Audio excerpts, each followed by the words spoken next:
que nós vamos ver hoje aqui é relacionado com tipos de dispositivos e regras de layout no circuito integrado. Já está aqui na página do Moodle de vocês.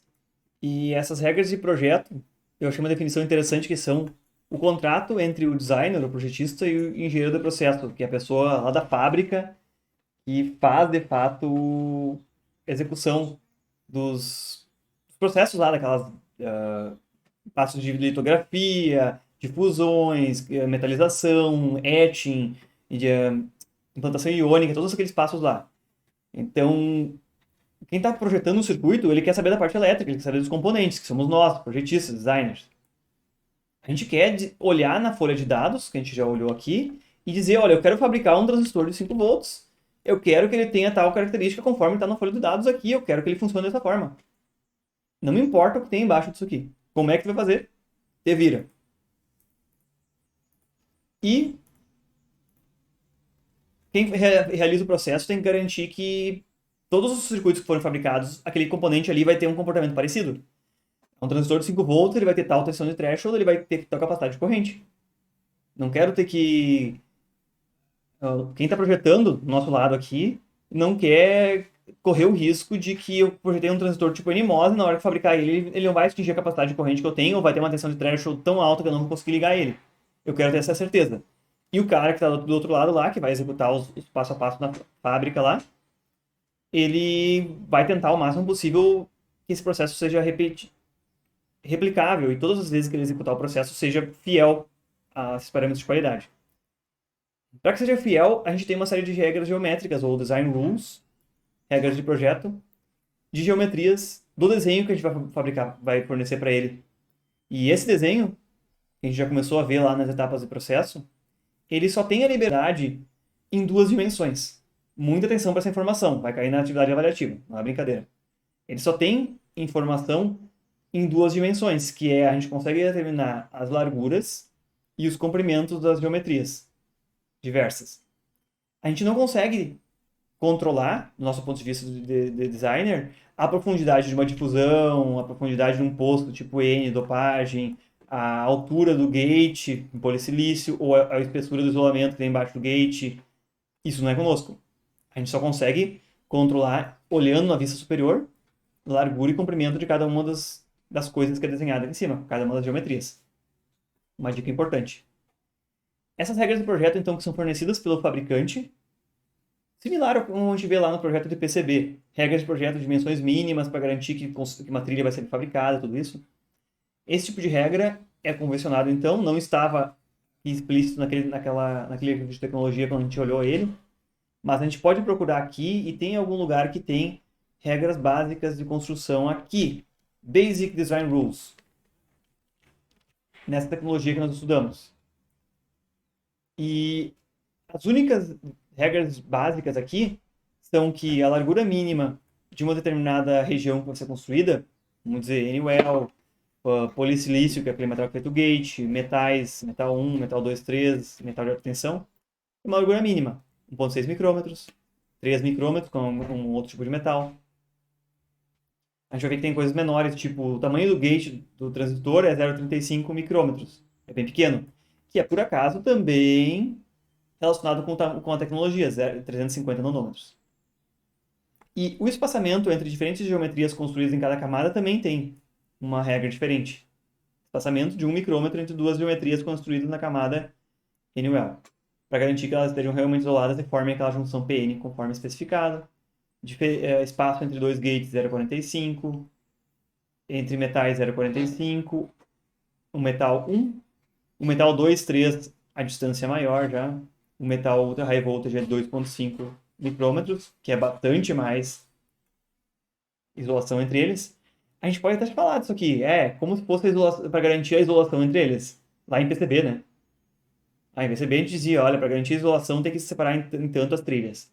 Aqui, na verdade, tem a ver também com a capacidade de se realizar a fabricação daqueles componentes em escala tão pequena que se eu construir algo com isolação menor, tentar construir algo com isolação menor do que, vamos dizer, 1 micrômetro nessa camada N-well, é possível que 2 N-wells separados, eles entrem em contato elétrico, estejam eletricamente conectados internamente.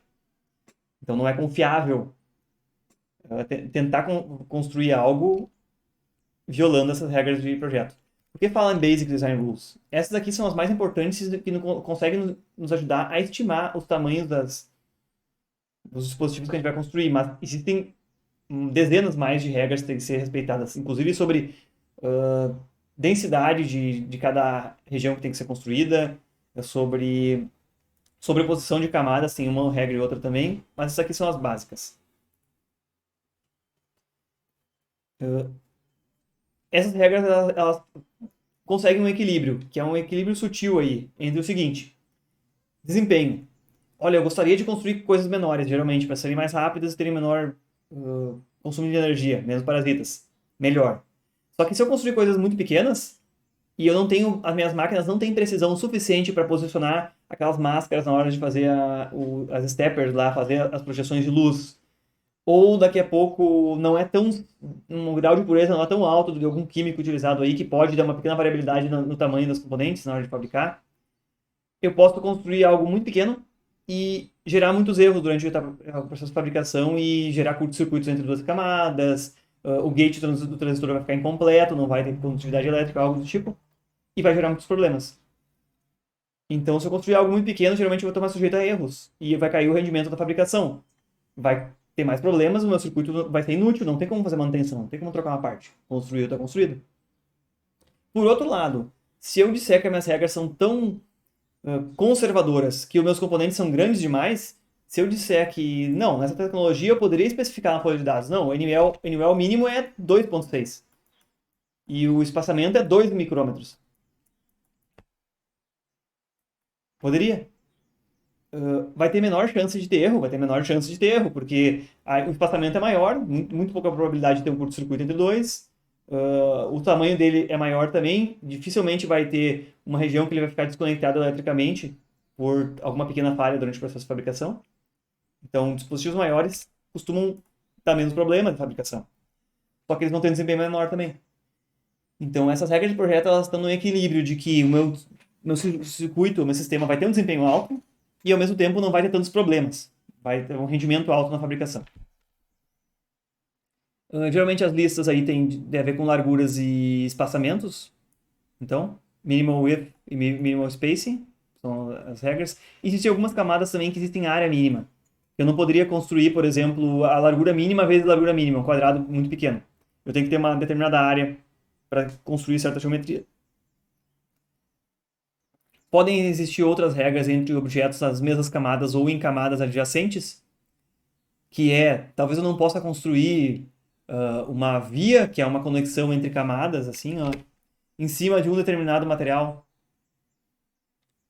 porque pode romper o dielétrico dele, pode ter algum problema. Isso tudo tem a ver com aquela série de etapas e processos de fabricação que a gente viu. Talvez tenham geometrias que não possam ser construídas umas sobre as outras porque as etapas se conflitam um com o outro. Então tem tudo a ver com os processos de fabricação que a gente viu. Se eu seguir as regras do projeto, o fabricante garante que a modelagem apresentada, aqueles parâmetros elétricos dos componentes, os modelos SPICE que ele fornece, inclusive, que eles são todos válidos e dentro daquela faixa de temperatura de operação, aquilo lá é bem fiel. Então eu conseguirei, se eu seguir as regras do projeto, pegar um monte de modelos de simulação SPICE lá, simular meu sistema, vou botar ele para simular, vou simular diferentes temperaturas, eu tenho 100% dele simulado e funcionando, eu fabrico e o chip que vier, eu posso testar e vai ter exatamente aquele desempenho. Mas eu tenho que seguir as regras do projeto, então. Talvez, eventualmente, um e outro chip lá no meio de centenas que eu fabricar, ele vai ter um pequeno erro, porque caiu uma pequena sujeirinha, teve uma pequena variação do processo. Mas isso aí é uma perda pequena, vamos dizer, menos que 5% do total de chips vai ter um pequeno problema. Mas, seguindo as regras de projeto, é muito confiável a execução desse processo. Existem também, como um projeto de PCB, uma verificação automatizada de regras de projeto, que é Computer Aided Design Rule Checking, TRC, Design Rule Check. Nesse caso, não é lá como em projeto de PCB, que eu preciso 2 ou 3 parâmetros aí de distância se são as minhas regras de projeto.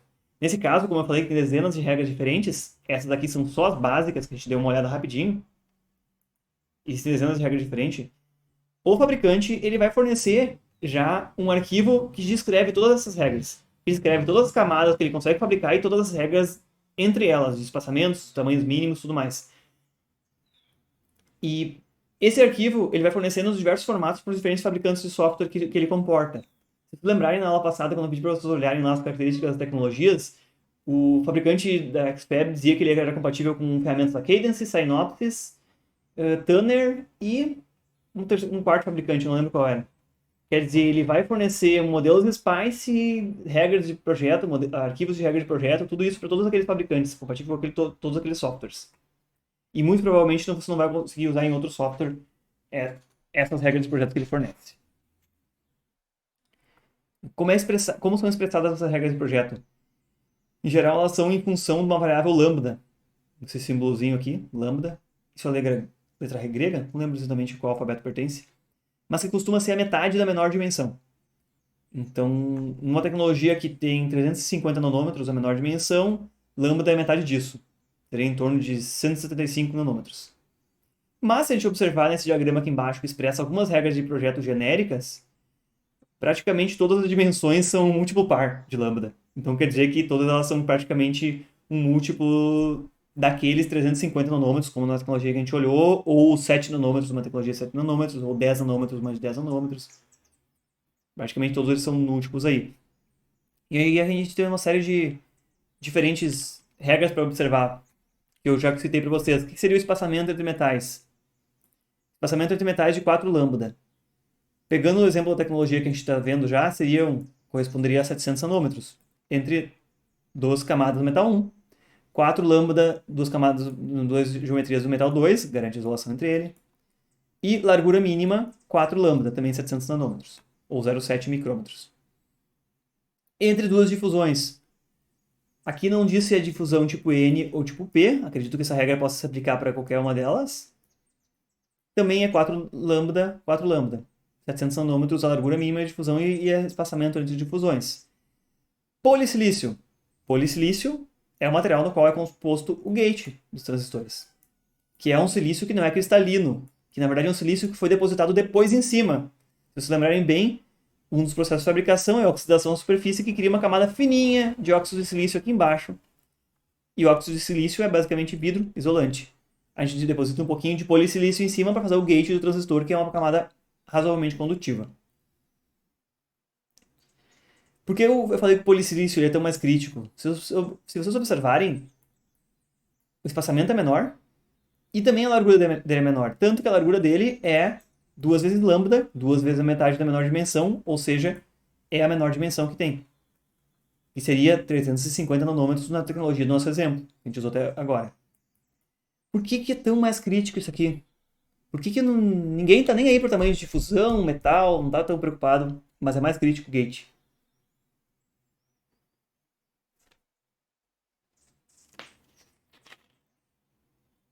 Mais crítico gate, tipo, numa. Oh, aí tu me pegou. Basicamente, se vocês lembrarem o princípio de Não é funcionamento. aquele canal ali de SiO2 ao quadrado? Ah, ao quadrado não. Aquele canal ali, eu não sei qual, não é gate, é outra coisa. Ali no meio entre os dois MOSFETs. Isso aqui é o óxido de silício, é a isolação. Ah, tá. Isso é só isolação, só para dizer que está separando aqui.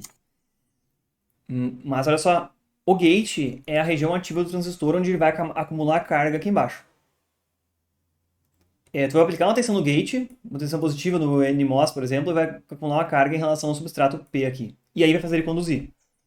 Se tiver um gate bem curto, com uma dimensão, uma largura aqui bem pequena, esse canal aqui do transistor vai ser bem pequeno. Vou ter que limpar isso aqui, já está uma sujeira.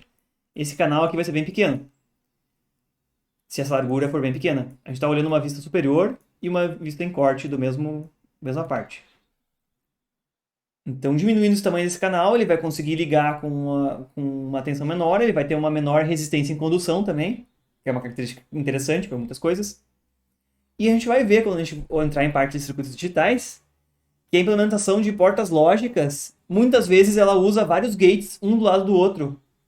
Do tipo, se eu quero implementar vários transistores NMOS numa sequência, eu não preciso necessariamente ter um contato de metal para o dreno e o source de um transistor e desenhar outro transistor NMOS do lado. Eu posso simplesmente acumular, botar vários gates um do lado do outro e vai ser vários NMOS em série já. E aí se torna muito eficiente ter gates bem próximos um do outro para fazer circuitos digitais. Ah, tipo, tu tá falando, tipo, tu vai aumentar a espessura do gate, né? Tipo, o comprimento do gate para como se fosse em série, no caso. É isso? Sim, vamos dizer, olhando para esses dois cortes aqui, que isso aqui é um transistor NMOS e esse aqui ao lado é outro. São dois gates aqui de polissilício. Aqui tem uma difusão N no meio, que é aquela difusão ali. Aqui tem uma outra difusão N, correspondente a ela também, e aqui tem uma outra difusão N, aqui. Olha só, uma difusão N, que seria o mesmo comprimento do gate, na verdade, né? Desculpa, ilustrei errado. Uma grande difusão N, outra grande difusão N. Supomos que embaixo também tem o substrato tipo P, e aqui no meio tem dois gates. Então, marcados aqui, gate 1, gate 2, de polissilício. Isso aqui, essa estrutura corresponde a dois transistores NMOS em série. Porque quando eu ligar a tensão no gate 1 e tensão no gate 2, vai conduzir corrente entre eles. Quando eu não ligar, não vai conduzir corrente entre eles.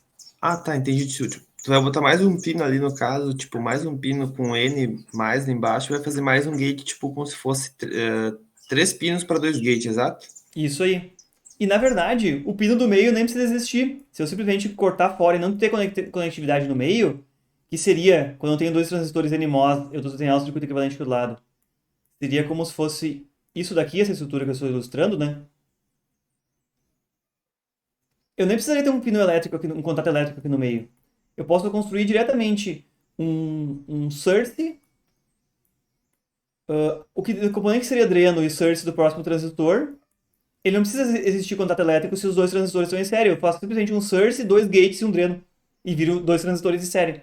Isso fica muito menor do que construir dois transistores inteiros e conectar eles por uma camada de metal. Fica muito mais rápido. Então, o tamanho do gate é algo bem crítico. Por isso que se foca mais no tamanho do gate. Como eu comentei, só para terminar de ilustrar o resto das outras regras, também tem regras aqui, olha só, entre espaçamento de camadas feitas dentro do NWL e até a borda do NWL, espaçamento entre uma camada, uma NWL e outra difusão no outro lado aqui, tem uma regrinha de 6 lambda também. Quando eu faço essas perfurações aqui, na verdade não são perfurações, são aberturas com metalização, metais. Também tem regras do diâmetro, largura desses metais, essas conexões, que lá nas PCBs são equivalentes às vias. Uma pergunta, tipo assim, tem como eu ir cortando ele, tipo assim, ele tá tipo com 20 centímetros, né, por exemplo, de comprimento. Eu faço alguns pequenos cortes, né, tipo, divido ele em comprimento em cada 5 centímetros, né, e eu faço 4 gates ali. Posso feito isso ou não? Tipo, Uh, mas de projeto, né, tipo, meio que colocar eles em série, só que tipo em faixa de excursão, tipo em comprimento. eu não estou entendendo muito bem como é que tu ia ilustrar isso. É uma Tipo, estrutura parecida com esse aqui? tipo, mas daí, tipo, um na frente do outro, não um do lado do outro que a gente fez, né? Tipo, para fazer em série, tu botou um do lado do outro, né? Eu botaria um Aham. na frente do outro, por exemplo. Poderia fazer Para isso? botar eles em paralelo? É.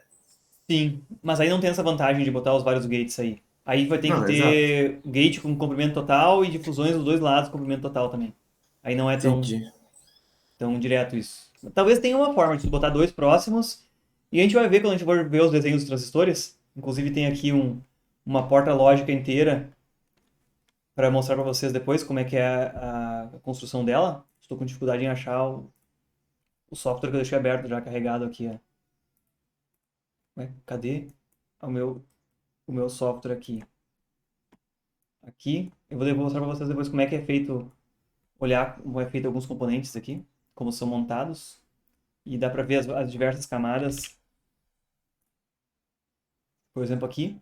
Esse aqui é o inversor, que tem um transistor NMOS e um transistor PMOS. Próximos capítulos a gente vai analisar isso em detalhes. Mas, bom, regras de projeto, então, elas relacionam tanto tamanhos de geometrias como a relação entre geometrias em diferentes camadas, mas a gente só tem liberdade de mexer nas dimensões x e y, não na profundidade delas ou sequência de camadas.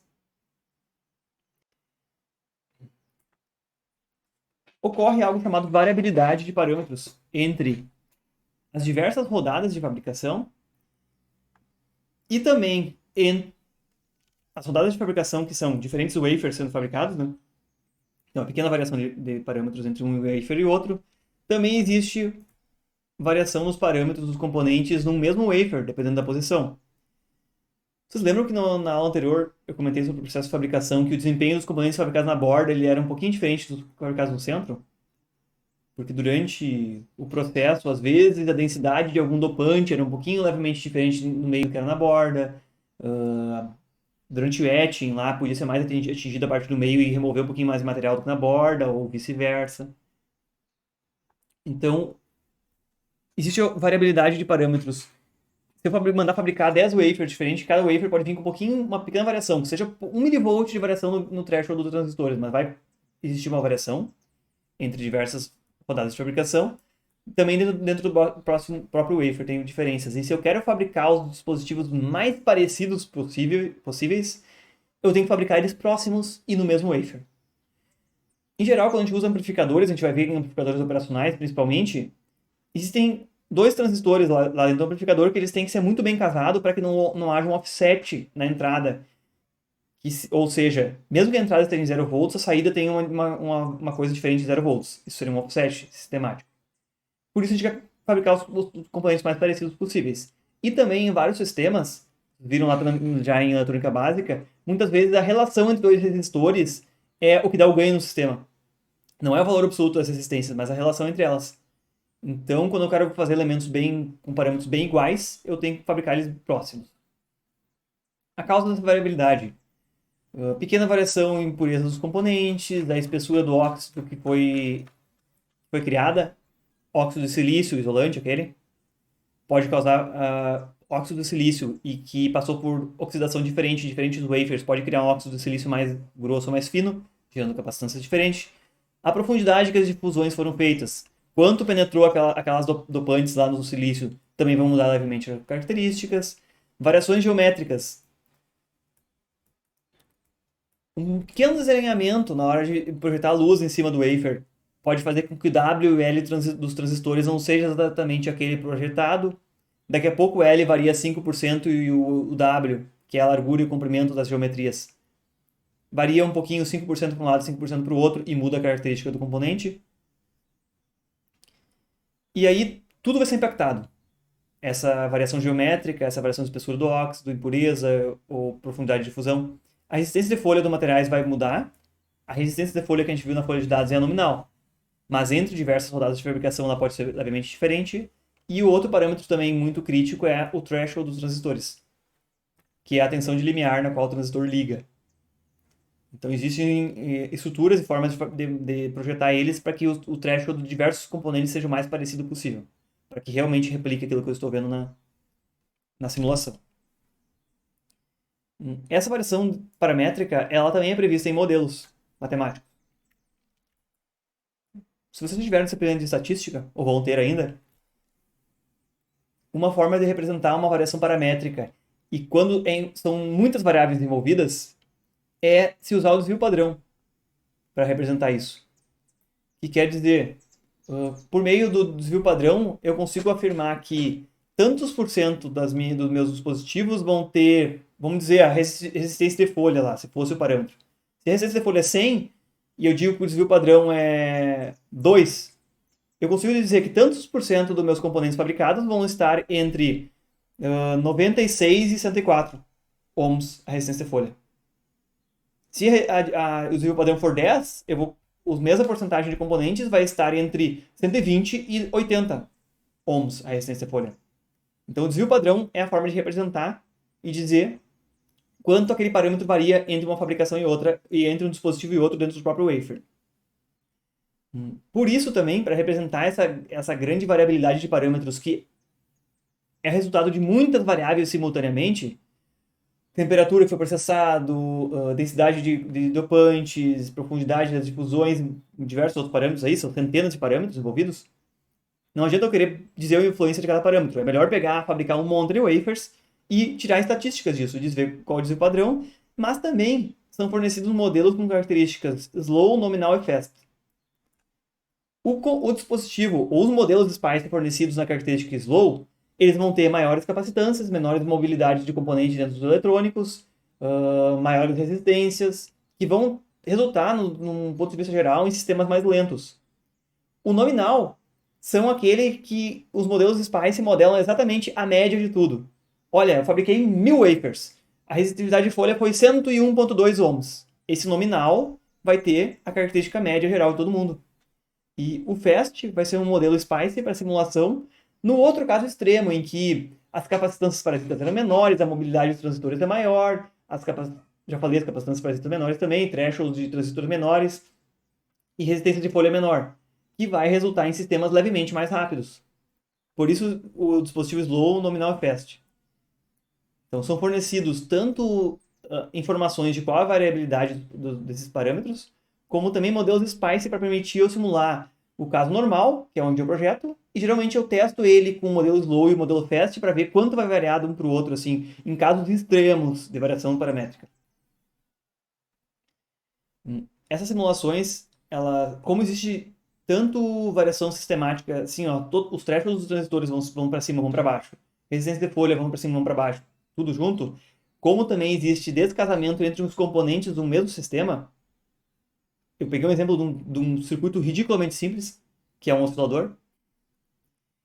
Se realizam, então, simulações tipo Monte Carlo, que é um tipo de análise estatística em que as variáveis são alteradas estatisticamente dentro das faixas dos desvios padrões e com probabilidade de desvio conhecidas já. E aí essa simulação Monte Carlo, ela estimula, eu rodo aqui como nesse exemplo, rodei 300 vezes a simulação, cada vez ele vai lá e mexe em alguns componentes. Ora ele joga os thresholds dos transistores tipo P para cima e N para baixo, dentro do desvio padrão projetado lá. Ora ele bota as capacitâncias parasitas um pouco para mais, um pouco para menos. Ele faz uma série de ajustes e simula uma série de combinações diferentes de paramétricas que podem acontecer. E aí ele retrata com bastante fidelidade. Se eu fabricar 100 mil unidades desse meu chip, vão estar dentro daquelas faixas que eu simulei. Esse circuitinho pequeno que eu tenho aqui, que eu vou explicar rapidamente a funcionalidade dele, é um oscilador. Conhece uma porta lógica inversora, né? O que esse meu arranjo faz aqui? São 3 inversores ligados um depois do outro. Acho que eu me lembro que tinha alguma coisa. Tá, fala agora, desculpa aí.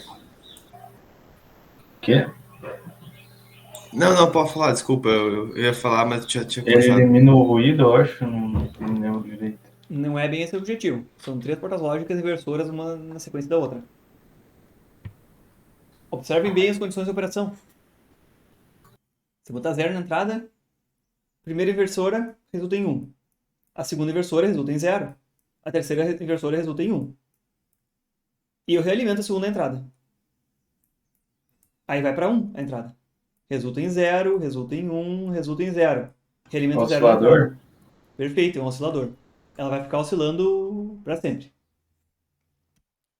Tem uma pequena diferença aqui, é que eu não deixo ele rodar, não é só inversor perfeito. Eu limito a corrente aqui, ó, tem uma corrente de polarização de forma que ele garante que não vai explodir, não vai consumir centenas de miliamperes desse meu oscilador. Ele só garante que vai consumir, vai ser um pouquinho mais lento do que a velocidade natural de oscilação dele, que a velocidade natural de oscilação seria bem alta. Nesse circuito, eu projetei enquanto estava trabalhando num projeto que precisava de um gerador de clock de 2 MHz. Em torno de 2 MHz, 1.98 MHz ou algo assim. E aí, legal, eu peguei componentes bem pequenos, projetei aqui, dei uma corrente estável de polarização para ele, dimensionei alguns capacitores pequenos aqui de atraso necessários para se atingir em torno de 2 MHz na oscilação dele natural, desse oscilador de anel aí. E beleza, vamos simular esse negócio. Rodei uma vez o modelo SPICE nominal, perfeito. Vamos fabricar? Não. Vamos rodar a análise Monte Carlo, vendo as variações paramétricas que ele tem. De 300 rodadas aqui de fabricação, não, aqui são representadas somente 100. Esse resultado aqui, a gente tem a partida dele, o início de operação, primeiros microsegundos de operação, de 100 rodadas de fabricação diferentes simuladas nessa análise de Monte Carlo. E aqui no eixo vertical tem a frequência de oscilação, quando ele iniciou. a gente pode ver que os mais lentos iniciaram oscilando a menos de 1 MHz, os mais rápidos a quase 3 MHz na faixa. Isso aqui são componentes que que fossem fabricados dentro das mesmas geometrias. Eu vou mandar fabricar 100 mil unidades das mesmas geometrias e elas vão se espalhar provavelmente dentro dessa faixa aqui. Alguns vão oscilar perto de 3 MHz, outro abaixo de 1 MHz. Não dá. É pouco confiável, né? Sim. Mas isso aqui é uma topologia de amplificador que ela tem pouca tolerância à variação paramétrica. Então qualquer pequena variação paramétrica muda um monte. Vantagem, hoje em dia se usa osciladores de quartzo que são mais seguros que isso aqui. Sofrem menos a variação paramétrica. Mas nós só podemos observar que tem mais casos aqui no centro. Olha só, mais casos perto de 2 MHz, né? Esses 100 casos simulados, tem muito mais que ocorre aqui no meio. Então, realmente, olha só, os casos extremos são poucos que vão acontecer. É pequena probabilidade. E vão ficar todos, a maior parte, concentrado em torno disso aqui. E nesse nosso caso, a única solução razoável foi rodar uma etapa de calibração, que usava um pulso de largura conhecida para se realizar uma calibração, e depois da calibração se ajustava essa pequena corrente de polarização, de forma que quase todos eles aqui ficavam dentro de uma faixa bem próxima aí de 1.98 MHz, que é a frequência nominal de ajuste dele. Mas isso requeria um outro sistema digital em volta para amostrar um valor lá de uma duração de pulso específica e calibrar essa corrente. Aí eu conseguiria ajustar e ter uma frequência de oscilação mais ou menos estável depois de cada amostra. Mas, bom, nem sempre é razoável você querer calibrar o circuito durante a operação, né? Tá aqui, inclusive, esse gráficozinho legal aqui, ó. Qual era a distribuição de frequências antes da calibração? Aqui, ó, uns casos chegaram abaixo de 1.6 MHz até aqui, ó. E após a calibração, todos eles ficaram próximos do nominal. Nem todos os sistemas podem ser calibrados, isso aqui não é um custo tanto em área de projeto para botar o circuito que faz a calibração, quanto na aplicação. Nem todo mundo pode usar isso aí. Mas isso aqui foi para a gente trazer essa noção de que a variação paramétrica é grande. E ela é maior ainda quanto menores os componentes. Pensem bem, se variou 0,1 micrômetro a largura ou o comprimento de um transistor, um parâmetro dele. Se eu construir um transistor de 10 por 10 micrômetros, esse 0,1 corresponde a 1%. Se eu construir um transistor com 0,7 micrômetros por 0,7 micrômetros, essa variação aí vai dar em torno de 15% já. Na WL, na largura e comprimento do mesmo componente. Então, por uma mesma variação absoluta do qual estão sujeitos, dispositivos pequenos vão sofrer maior efeito. Então, nem sempre por circuitos analógicos, principalmente, a gente vai fabricar componentes pequenos. Muitas vezes a gente vai fabricar componentes um pouco maiores para que a variação paramétrica impacte menos nos parâmetros dele. Não se pode evitar variações nos valores absolutos, que é nas resistências de folha, capacitância, tensões de limiar, threshold, isso aí. Porque ele depende muito da qualidade de execução dos processos. Então, do ponto de vista de projeto, de escolher os tamanhos, as dimensões das coisas, nós não conseguimos lidar com isso. Se vai variar 10% a resistividade de uma camada determinada lá, durante a fabricação, eu não tenho que fazer. Eu só tenho que saber que isso vai acontecer. Mas eu posso construir componentes com determinadas geometrias para que, pelo menos entre os componentes, o descasamento seja mínimo. E se eu construir, no exemplo aqui, 2 resistores, como é que eu vou construir eles para que eles tenham a resistência mais parecida possível? Ainda que a resistência varie. Eu quero construir 10K. Um deles vai ter 9.9 e o outro ter 9.91. Serão muito próximos, mesmo que o valor absoluto mude. Primeira coisa é construir eles próximos, para que sejam mais parecidos possíveis. E como eu consigo construir eles mais próximos possível? Absolutamente. Podemos utilizar estruturas interdigitadas, que é como, nesse exemplo do lado aqui, como seria a construção geométrica desse resistor A e B, sendo que eu construo uma parte do resistor A e ligo em série com outra parte do resistor A, e ligo em série com outra parte do resistor A. Então, entre esse terminal de cima aqui e de baixo aqui, está o resistor A. O resistor B é construído nesse caminho aqui, em série com esse caminho, em série com esse caminho. Esse é o resistor B. Por que complicar tanto? Porque As variações paramétricas, elas vão ser mais ou menos as mesmas aplicadas sobre toda a região que foi fabricado esse transistor. Se tiver uma pequena variação, um gradiente aqui na densidade de dopante ou densidade de a corrosão que foi realizada ou algo assim, essa mesma não idealidade ela vai se aplicar de forma uniforme nas várias partes do componente fabricadas. Então, eles vão ser o máximo parecidos aqui. Não interdigitar só em 3 partes, posso interdigitar em 4 partes, em 8 partes. Mas qualquer gradiente nos parâmetros nessa dimensão aqui não vai afetar ou vai afetar todos eles de uma forma muito similar. Outra forma de fazer uma espécie de interdigitalização, só que em 2 dimensões, é algo que se chama cross-quad. Que é, eu não boto só em uma dimensão eles espalhados, mas eu boto em 2 dimensões. Vejam aqui, eu quero fabricar o transistor Q1 e o transistor Q2 aqui. B indica a base dele. Erro grave. Mas como é que eu construo eles? Eu quero espalhar as partes deles de forma que as variações paramétricas ocorram de forma idêntica nos dois. A parte Q1A está aqui e a parte Q1B está aqui. A parte Q2A, que é o transistor 2, está aqui e a parte Q2B está aqui. Então, qualquer variação paramétrica que ocorrer, vamos dizer, numa direção horizontal, ela vai afetar mais ou menos um pouco Q1A, um pouco Q2B, um pouco Q2A, um pouco ela vai afetar de uma forma mais uniforme os componentes. Mas se essa variação geométrica ocorrer no outro eixo vertical, também vai afetar eles de forma simétrica. Então eles vão ser parecidos. E eu posso não só fazer entre 4 partes, mas eu poderia dividir eles em 8 partes e botar elas de forma alternada também, e depois, no final, combiná-las em paralelo. Seria A, nessa sequência, B, ou Professor, 1 e 2. tudo isso é para reduzir aquela faixa de excursão. Essas questões aqui paramétricas, essas estruturas são para fazer os dois componentes serem o máximo parecido possível. Ainda assim, o limiar dos transitores vai variar, as resistências e tudo mais vão variar. Só que os dois componentes vão variar da mesma forma, entendeu? Tem, né? É.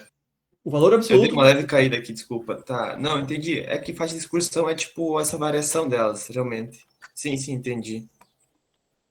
Mas vejam que tem 2 variações, olha só. Tem variação nos valores absolutos das variáveis, que eu não consigo evitar que a resistência de folha seja maior ou menor, um exemplo. E tem a variação entre os vários componentes do circuito. Essas duas formas, essas estratégias, elas são para garantir que os componentes são o mais parecidos possível nos grupos nos quais estão sendo fabricados. Então eu tenho, vamos dizer, esses 2 resistores, eles são usados para realimentar um amplificador operacional, em que o ganho é determinado por uma relação entre 2 resistores. Eu quero que os 2 resistores tenham um valor mais parecido possível. E se tiver variação paramétrica, que a variação seja igual. Por isso eu faço essa estrutura, para que 2 componentes ou mais, eu posso botar 4 aqui combinados, tenham variações iguais. Entendeu, Guilherme? Entendi. Então, eu sigo sendo refém de variação de threshold, de variação de resistência absoluta. Mas assim eu faço os componentes serem parecidos uns com os outros e que grande parte dos circuitos isso aqui já resolve o nosso problema. Outra possibilidade, uma estrutura e a forma que os componentes vão ser desenhados, é se desenharem dispositivos dummies, ou bobos aí, com outra tradução teria dummy, que são dispositivos similares que são fabricados próximo aos nossos componentes.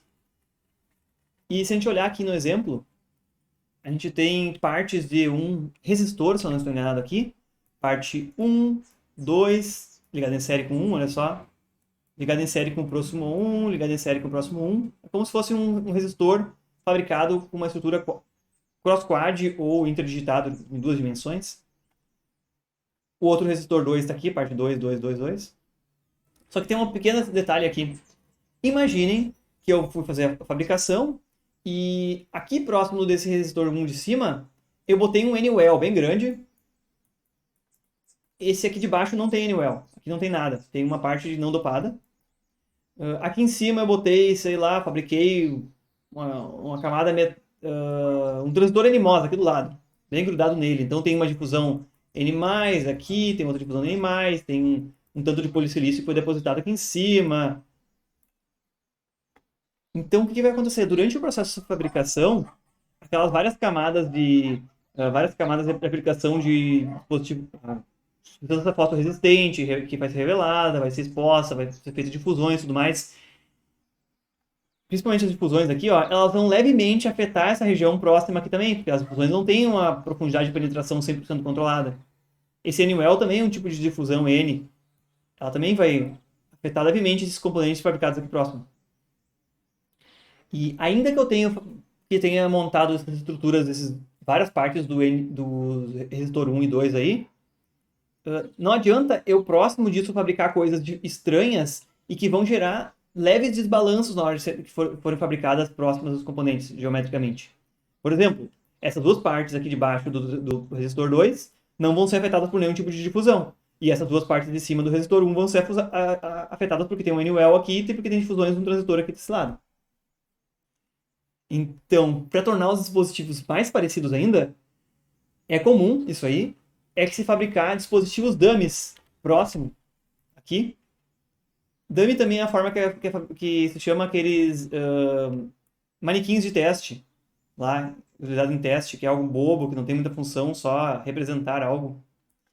Mas que esses dispositivos dummies, eles são simplesmente construídos, eles não são eletricamente ligados no sistema, mas eles são construídos próximos aos componentes que a gente quer que tenham um bom casamento, para garantir que a proximidade daquele componente vai ter a mesma influência que a proximidade de outros componentes ao redor. Que não vai ter nada muito estranho fabricado em volta que pudesse influenciar nos parâmetros dele.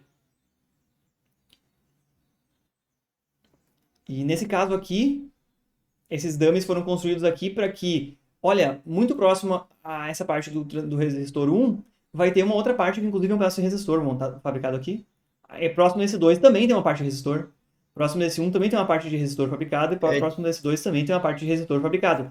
Não vai... meio que para eliminar o efeito de borda, é isso ou o que, professor? Isso aí. É como se fosse isso, exatamente. Eliminar o efeito de borda. Podemos chamar assim.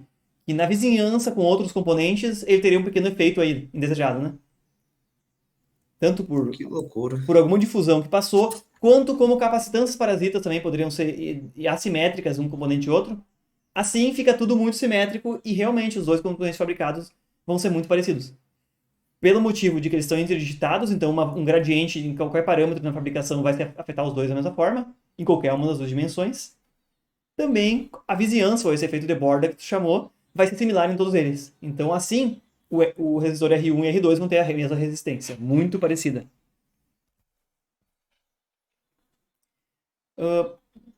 Quanto aos tipos de dispositivos, a gente já olhou bastante aqui na atividade, que é qual a interpretação da resistência de folha e como ela é diferente em diferentes camadas fabricadas.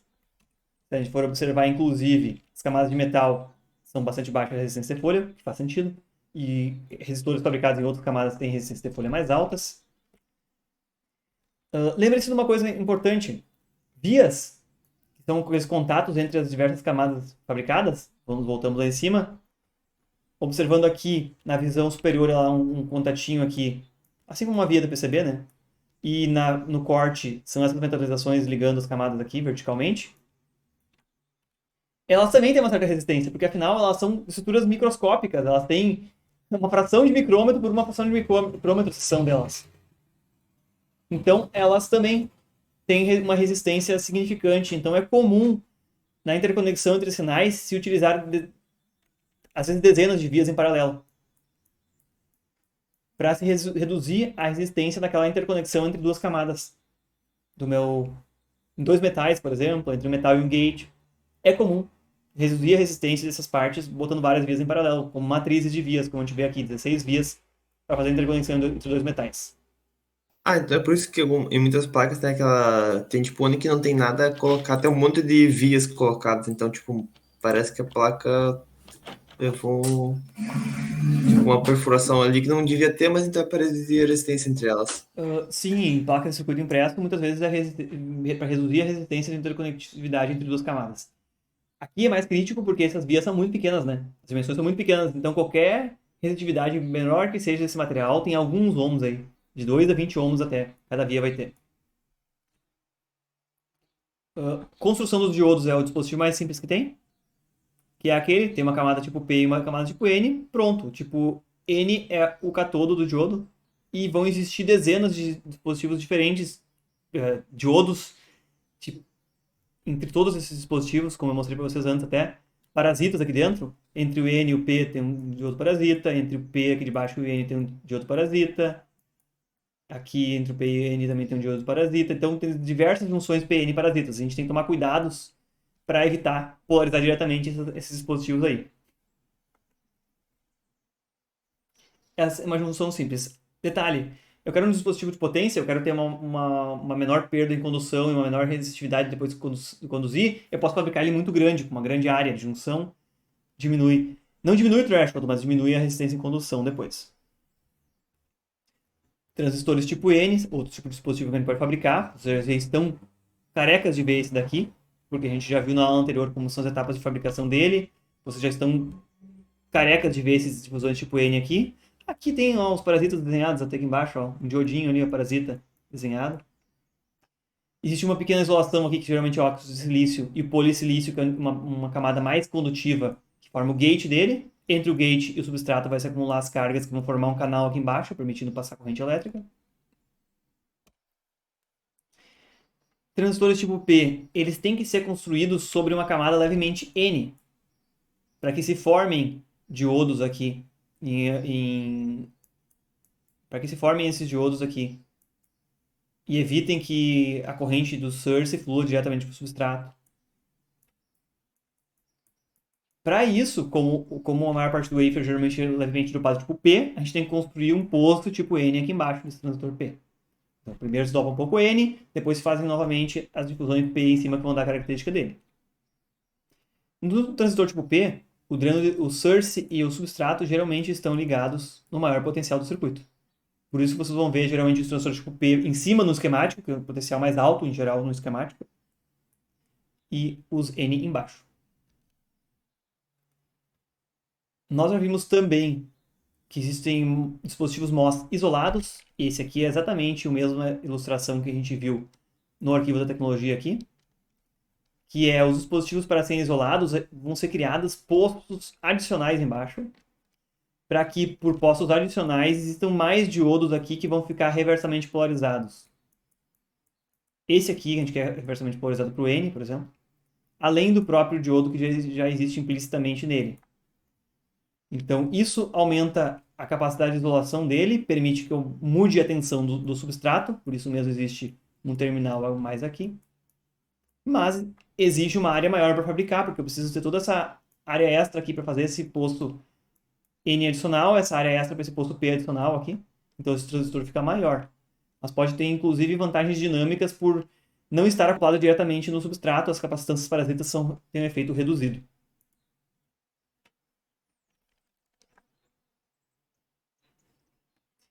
Outra vantagem de fazer esses dispositivos isolados, e agora eu cito bem importante aqui, o fato de que os elementos parasitas podem entrar em atuação.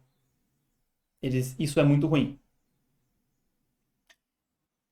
Observem bem o circuito equivalente do que ocorre quando tem um transistor tipo P próximo do transistor tipo N.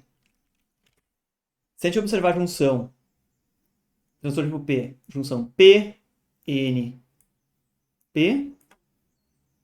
Do outro lado tem uma N, o substrato tipo P, e aqui no posto tem uma N.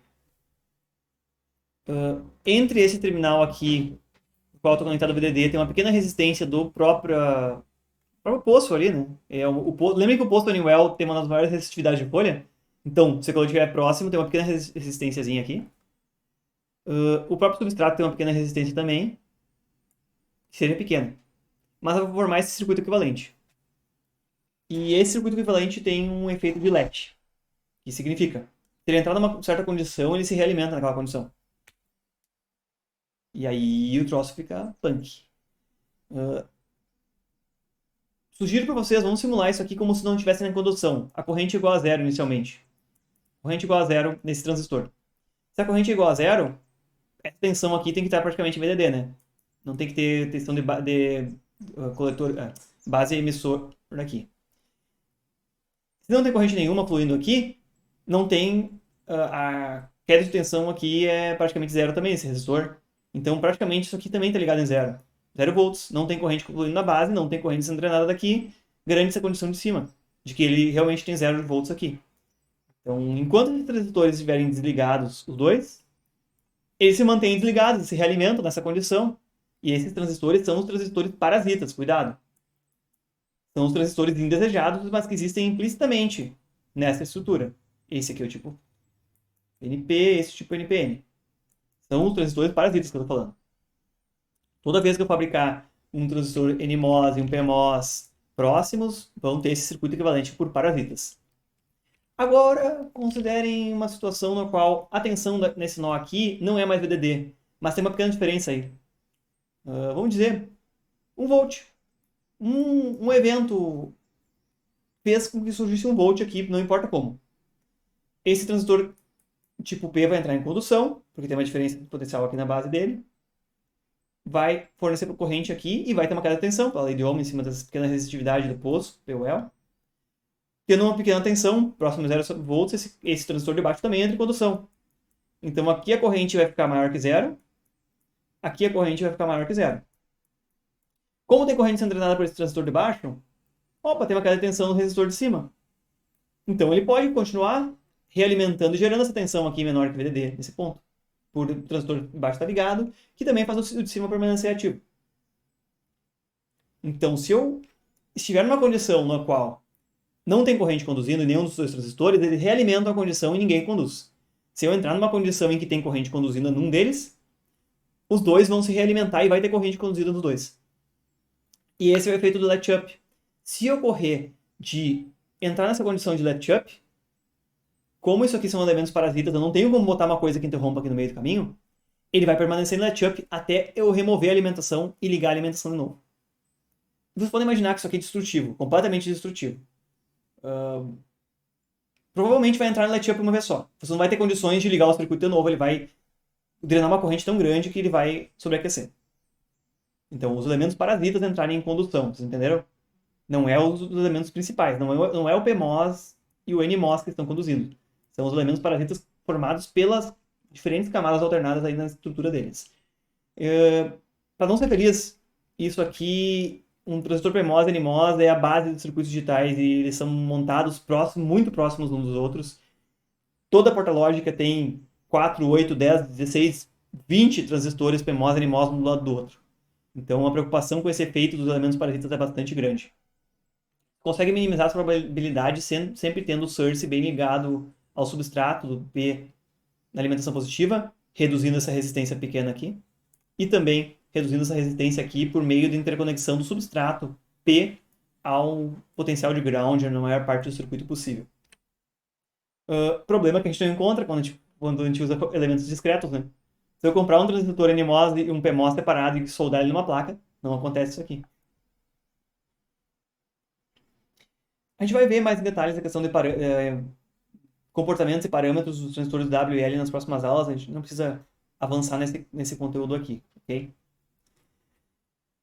Não se preocupem com isso aqui, mas vamos direto aqui a uns outros detalhes sobre indutores. Podem ser fabricados também, mas vão ser indutores tipo planares. Não tem núcleo magnético geralmente, e eles têm então baixo fator de qualidade, baixa frequência de ressonância e baixo valor de indutância. Acabam mesmo assim utilizando grandes áreas, porque eu não enrolo em torno do núcleo, né? Eu tenho que desenhar trilhas e vias entre as trilhas para interconectar várias camadas no mesmo indutor. Transformadores, então, menos chance ainda de fazer integrado, fabricado no próprio silício. Capacitores já têm umas características bem interessantes. São os elementos parasitas predominantes, para começar. E qualquer junção PN reversamente polarizada é um capacitor implicitamente, porque ela armazena carga elétrica. Então é muito comum usar o óxido que tem embaixo do gate do transistor, aquele óxido bem fininho, por ser um dielétrico menor, como capacitor, porque ele tem uma maior capacitância por área. E se a gente voltar no arquivo de tecnologia lá, e olhar em dispositivos passivos,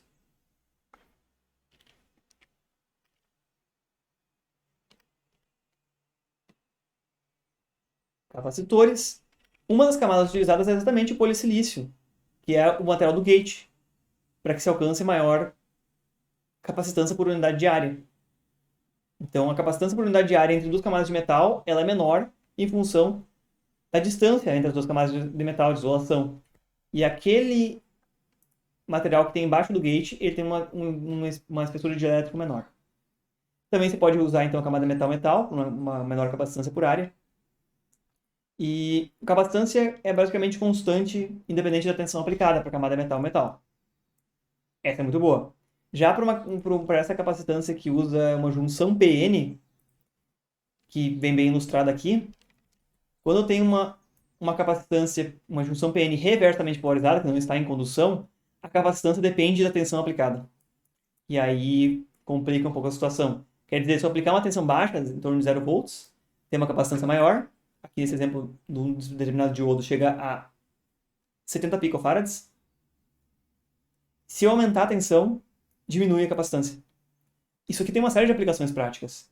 Porque eu posso fazer um transmissor FM, sintonizar ele, ajustando a tensão de polarização de um capacitor desse tipo. Porque eu consigo mudar a frequência de ressonância dele, ou a frequência passiva de sintonia dele também, por meio da mudança da tensão de polarização.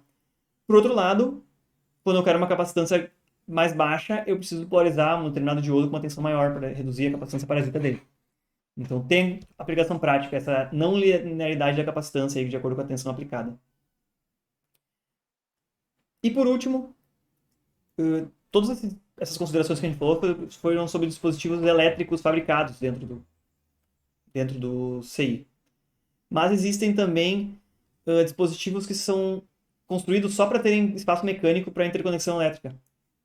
Que seriam o que a gente chama de pads, que poderia ser, para tradução, poderia ser uma almofada, que é uma tradução bem estranha. Dentro desses dispositivos que está na borda aqui dessa ilustração, são áreas expostas, sem isolação, na qual fios metálicos vão ser conectados para externamente alimentar esse circuito, para tirar sinais, para injetar sinais, tudo isso. E esses pads, então, eles têm pouca função elétrica. Apesar disso, muitas vezes está integrado aqui na parte de circuitos elétricos do pad. Tem uma área ativa aberta aqui, uma área aberta para conectar o fio. Tem uma circuitaria ali que pode ser um buffer de entrada e saída, pode ser um dispositivo para proteção contra a descarga eletrostática. Então tem alguma série de componentes que ficam ali. Por quê? Se não for pelo fio externo que vier um efeito de uma descarga eletrostática, literalmente estática descarregada geralmente da mão ou durante a manipulação do dispositivo, para dentro ela não vai entrar para nenhum lugar. Então a proteção eletrostática fica aqui nesse próprio componente, né? Na porta de entrada, literalmente. Eles são organizados geralmente em anéis em torno da borda, nem sempre são no meio é mais raramente. E aqui a gente tem um exemplo de um vídeo na qual se mostra como são feitas as interconexões elétricas. A gente começa por um pedaço de silício, vocês vão ver que tem geometrias bem grandes aqui, prontas já para serem soldadas. E aqui agora a gente vai ver, em câmera lenta, eu vou desacelerar porque senão é bem rápido, como é feita a ligação elétrica, em que uma agulha vai descer em cima e vai aplicar, por meio de vibração, um condutor ali sobre aquela área, geralmente é uma vibração ultrassônica, e vai fazer uma solda por fricção. E aí ele vai puxar, ao mesmo tempo que ele na verdade, ele não puxa, ele está também fornecendo mais condutor, ele está de forma ativa permitindo que o condutor se desenrole, e aí do encapsulamento ele vai soldar no terminal elétrico que vai ser ligado dentro do encapsulamento ao pino que realmente a gente tem. Isso aqui é uma vista bem microscópica desse processo. Existem equipamentos que permitem fazer manualmente esse processo. Quer dizer, eu vou ali, opero por meio do microscópio e faço esse processo manualmente, apontando ali onde eu quero que comece a solda, onde eu quero que termine a solda. Ou então eu posso deixar que ele execute de forma automática, que isso aqui é o tempo de execução real, automática desse tipo de processo. Então essas máquinas são bem rápidas. Aqui a gente está vendo uma velocidade bastante reduzida para ver como opera. Então o pad ele é simplesmente uma área preparada do silício, uma área exposta, como está aqui, na qual vai ser aplicado por meio de vibração aí um fiozinho fino. Esse fio vai completar a interconexão com a outra parte elétrica, que é, no caso, o encapsulamento do circuito. Outra forma, e vários circuitos hoje em dia tem isso aí, que são o pad, simplesmente uma área exposta, na qual vai ser depositada uma pequena quantidade de solda em cima, e vai gerar esses circuitos que são aplicados na PCB por meio do processo flip-chip. Que eu vou pegar o circuito, vou virar ele em cima, e essa solda já está depositada diretamente sobre o silício, ele vai ser soldado no footprint ali na placa, diretamente.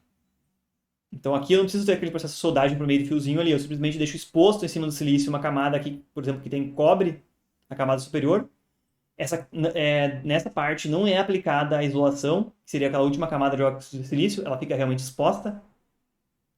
E aí é aplicada uma gota ali, uma bola de estanho para solda, que vai ser derretido durante o processo de aquecimento, depois vai ser soldado sobre a PCB diretamente. Vejam que aqui o circuito ele não tem encapsulamento, ele é o próprio silício somente. Então ele é muito frágil. Mas isso se torna barato e tem menos parasitas de interconexões, por exemplo. Como uma curiosidade, aquilo que eu estava dizendo que pode existir uns pequenos circuitos internamente, o pad aqui, eletricamente, aquela abertura, ela está representada aqui. E o que a gente vê aqui, que o circuito elétrico dele tem alguns diodos de proteção contra descarga eletrostática. Tem algumas outras estruturas ativas aqui, que estão aqui como Supply Clamp Circuit, que é um grampeamento da tensão de alimentação, e caso exceda certa tensão, que provavelmente seja acima dos 5 volts que ele suporta, ou dos 20 volts que ele suporta, essa estrutura aqui entra em condução e dá um caminho de baixa impedância, para evitar que um transitório curto permita que uma tensão muito alta seja injetada no circuito. Ele então permite um caminho que vai entrar em condução para grampear essa tensão. Então pode ter uma série de estruturas auxiliares dentro desse circuitaria em torno desse pad. Mas o pad em si é essa abertura, qual não é, são esses quadrados aqui em volta, qual não é isolada e se consegue então um acesso elétrico ao que tem lá dentro. Eu acho que a gente vai ficar por aqui hoje, já que a gente viu bastante conteúdo novo, e não se preocupem com a parte de parâmetros dos transistores, que isso vai ter em outras aulas, a gente vai ver várias vezes isso aqui. E revejam esse conteúdo aqui, e, se possível, eu acho bem importante rever também aquela tarefa que foi sugerida para a aula de hoje, que a gente revisou aqui no início, e que falava sobre características elétricas, e na próxima aula vai ser realizada uma avaliação, que é um questionário com uma série de questões que vão envolver esses conteúdos aqui. Esse questionário já está, inclusive, aqui no Moodle montado, mas eu vou deixar ele disponível só na próxima aula, para que seja realizado durante a aula. Por que eu peço que seja realizado durante a aula? Para que realmente se comece a realizar, e talvez eu deixe durante o dia inteiro, na sexta-feira, que vai ser uma atividade avaliativa. Não é como uma prova, porque afinal ele tem consulta, pode voltar a revisar o conteúdo, tudo isso, mas vai ser uma atividade avaliativa prevista, então, na próxima aula. Certo? Certo. Certo. Vai envolver o conteúdo até essa parte agora. Bom, obrigado pela participação aí, pessoal. Gostei bastante do envolvimento.